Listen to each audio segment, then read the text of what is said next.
ನೋಡಿ, ಇದು ಯಾವ ಇಡೀ ಪಶ್ಚಿಮ ಬಂಗಾಳದ ಚುನಾವಣೆ ಮತ್ತೆ ಈ ಇಡೀ 5 ರಾಜ್ಯಗಳ ಚುನಾವಣೆನ ಹೇಗೆ ಅವಲೋಕನೆ ಮಾಡಬೇಕು ಅಂದ್ರೆ ಸುಮಾರು 20 ಕೋಟಿ ಮತದಾರರು ಒಟ್ಟು ಫ್ರಾಂಚೈಸ್ ಮಾಡಿರ್ತಕ್ಕಂಥದ್ದು.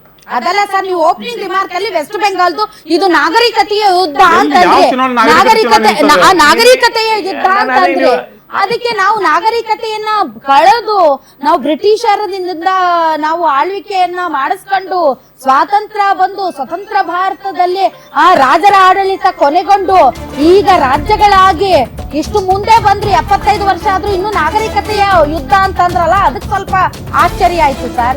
100ಕ್ಕೆ 100 ನಮ್ಮ ದೇಶದ ನಾಗರಿಕತೆಯನ್ನ ಸಂರಕ್ಷಣೆ ಮಾಡಬೇಕು. ನಾಗರಿಕತೆ ಬೇರೆ, ದೇಶ ಬೇರೆ.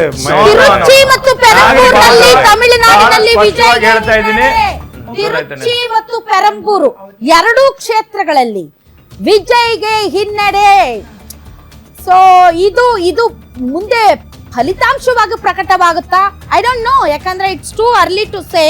ಬಟ್ ಆರಂಭಿಕ ಮುನ್ನಡೆಯಲ್ಲಿ ಇವರು ಹಿಂದೆ ಇದ್ದಾರೆ. ವಿಜಯ್ಗೆ 2 ಕ್ಷೇತ್ರಗಳಲ್ಲಿ ಹಿನ್ನಡೆ ಅನ್ನೋದು ಈಗ ಬರ್ತಾ ಇರೋ. ಇದೇ ರೀತಿ ಪ್ರಶಾಂತ್ ಕಿಶೋರ್ಗೂ ಕೂಡ ಸಿಕ್ಕಾಪಟ್ಟೆ ಒಂದು ಹೈಪ್ ಇತ್ತು. ಸೊ ಅವರು ಒಂಥರ ಟೈಮ್ ಫಿಶ್ ಆಗ್ಬಿಟ್ರು. ಈಗ ವಿಜಯ್ ಹಂಗಾಗ್ಲಿಕ್ಕಿಲ್ಲ.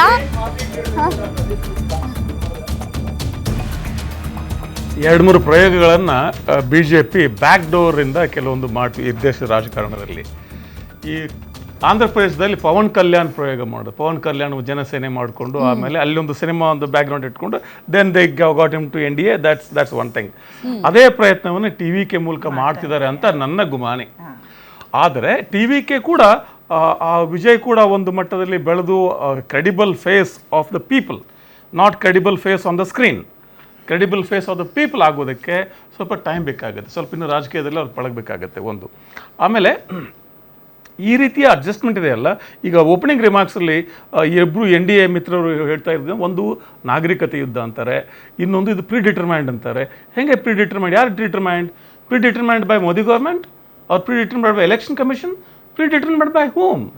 ಯಾಕೆಂದ್ರೆ ಡೆಫಿನೆಟ್ಲಿ ಎಲೆಕ್ಷನ್ ಕಮಿಷನ್ ಸರ್. ಇನ್ನು ಈಗ ಬಾಂಗ್ಲಾದೇಶದಿಂದ ಇನ್ಫಿಲ್ಟರ್ ಆಗಿದ್ದಾರೆ ಅನ್ನೋದಾದ್ರೆ ಆ ವೋಟರ್ಸ್ ನ ಕಿತ್ತಾಕೋ ಕೆಲಸ ಅದು ಚುನಾವಣಾ ಆಯೋಗದ್ದು ಸರ್.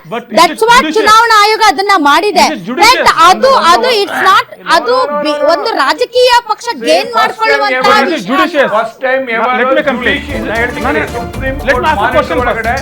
ಒಂದು ಸರ್ಕಾರ ನನ್ನ ಪ್ರಶ್ನೆ ಕೇಳ್ತಾನೆ ಬಿಡಿ. ರಿವಿಷನ್ ಬಗ್ಗೆ ಒಂದು ಸರ್ಕಾರದ ಹೌದ್ರಿ, ಅದು ತಪ್ಪು ಯಾರು ಹೇಳ್ತಾ ಇಲ್ಲ. ಒಂದ್ ನಿಮಿಷ ಸರ್, ಚುನಾವಣಾ ಆಯೋಗ ಮಾಡುವಂತಹ ಯಾವುದೇ ಸುಧಾರಣಾ ಕ್ರಮಗಳನ್ನ ಚುನಾವಣಾ ರಾಜಕೀಯದಲ್ಲಿ ಕಂಟೆಸ್ಟ್ ಮಾಡ್ತಾ ಇರುವಂತಹ ಪಕ್ಷ ನಮ್ದು ಅಂತ ಕ್ಲೇಮ್ ಮಾಡ್ಕೊಳ್ಳೋದಿದೆಯಲ್ಲ, ಅದು ನಿಜಕ್ಕೂ ಕೂಡ ಇಟ್ಸ್ ನಾಟ್. ನೀವು ಹಾಗಾದ್ರೆ ನೀವು ಅಂತಿರೋದು ಅದೇ ಅಲ್ವಾ ಸರ್? ಸರ್ಕಾರದ ರವಯ್ಯ ಸರ್. 1500 ಅರ್ಜಿಗಳು ಕೋರ್ಟ್ ಅಲ್ಲಿ ಇವೆ ಸರ್. 1500 ನಾಟ್ ಪಶ್ಚಿಮ ಬಂಗಾಳದಲ್ಲಿ ಮತ ಕಳೆದುಕೊಂಡ ಪ್ರತಿಯೊಬ್ಬ ವ್ಯಕ್ತಿಯು ಕೋರ್ಟ್ ಕದ ತಟ್ಟಿದ್ದಾರೆ. ಸುಮಾರು 1500 ಅರ್ಜಿಗಳು ಕೋರ್ಟ್ ನಲ್ಲಿ ಬಾಕಿ ಇವೆ, ಸೇಯಿಂಗ್ ದಟ್ ನಾನು ಇಲ್ಲಿನ ಪ್ರಜೆ ಅಂತ. ಸೊ ಅವ್ರಿಗೆ ಯಾವುದೇ ಬೆಲೆ ಇಲ್ವಾ ಸರ್? ಆ ಕೇಸ್ಗಳು ಡಿಸ್ಪೋಸ್ ಆಗದ ಹೊರತು ಹೋಟೆಲ್ ಲಿಸ್ಟ್ ಫೈನಲ್ ಮಾಡಿದ್ರೆ ನೀವು ಒಂದು ದೊಡ್ಡದಾದಂತ ಒಂದು ರಿವಿಷನ್ ಮಾಡ್ತಾ ಇರ್ತಕ್ಕಂಥದ್ದು. ಇದಕ್ಕೆ ಅಡ್ಡ ಮಾಡ್ತಿರೋದು ಜನಕ್ಕಿಂತ ಸರ್ಕಾರ. ಇವತ್ತು ನಿಮಿಷ ನಿನ್ನೆ ದಿನ ಒಂದಿಷ್ಟು ಹೇಳ್ತೀನಿ, ನಾವಿಲ್ಲಿ ಚರ್ಚೆ ಮಾಡ್ತಿದ್ವಿ. ನಿನ್ನೆ ದಿನ ಬೆಳಿಗ್ಗೆ ತನಕ ಕೇಂದ್ರ ಸರ್ಕಾರದ ನೌಕರರು ಇದ್ರ ಒಳಗಡೆ ಕೆಲಸ ಮಾಡಬಾರ್ದು ಚುನಾವಣಾ ಇದ್ರ ಕಾರ್ಯದಲ್ಲಿ ಅಂತೇಳಿ ಸುಪ್ರೀಂ ಕೋರ್ಟ್ ಅವರು ಓದೋರು ಯಾರು? ಎಲೆಕ್ಷನ್ ರಿವ್ಯೂ ಮಾಡಬಾರ್ದು ಅಂತ ಓದೋ ಅಂತಾರೋ ಅಲ್ರೇ? ವಿಷಯ ಕೇಳಿ, ಈಗ ಯಾವುದೇ ಟ್ರಾನ್ಸ್ಫರ್ಸ್ ಆಗಿದಾವೆ ಸರ್ IASಗಳು ಯಾರ್ದು ಚುನಾವಣಾ ಪೂರ್ವದಲ್ಲಿ ನೀವು ಮಾಡೋದು ಸರಿ, ಅವ್ರು ಮಾಡೋದು ಪ್ರಜಾಪ್ರಭುತ್ವವನ್ನ ಉಳಿಸಬೇಕು ಅಂತ ಆದ್ರೆ ಕೇಂದ್ರ ಸರ್ಕಾರದ ಅಧಿಕಾರಿಗಳನ್ನ ನೀವು ಬದಲಾಯಿಸಬಹುದು, ನೀವು ಏನ್ ಬೇಕಾದ್ರೂ ಮಾಡಬಹುದು. ಬಟ್ ರಾಜ್ಯ ಸರ್ಕಾರ ತನ್ನ ಹಕ್ಕಿಗೋಸ್ಕರ ಹೋರಾಟ ಮಾಡಿದ್ರೆ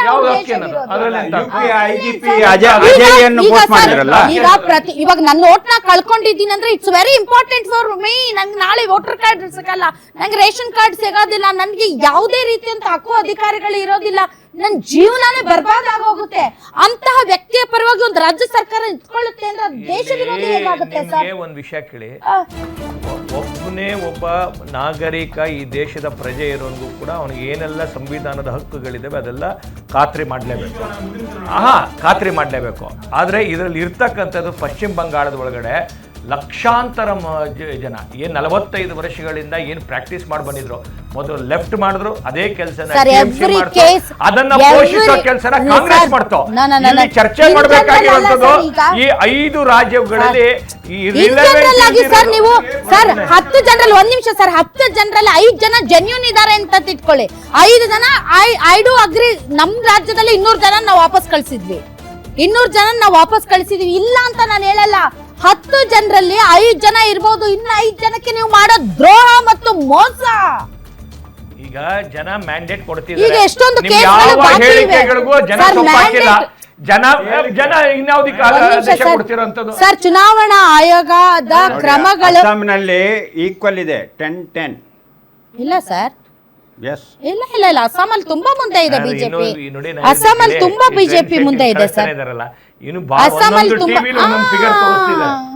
ತುಂಬಾ ಅಸ್ಸಾಮಲ್ಲಿ ಬಿಜೆಪಿ ತುಂಬಾ ಮುಂದೆ ಇದೆ ನೋಡಿ. 62 ಇದೆ, ತುಂಬಾ ಮುಂದೆ ಇದೆ.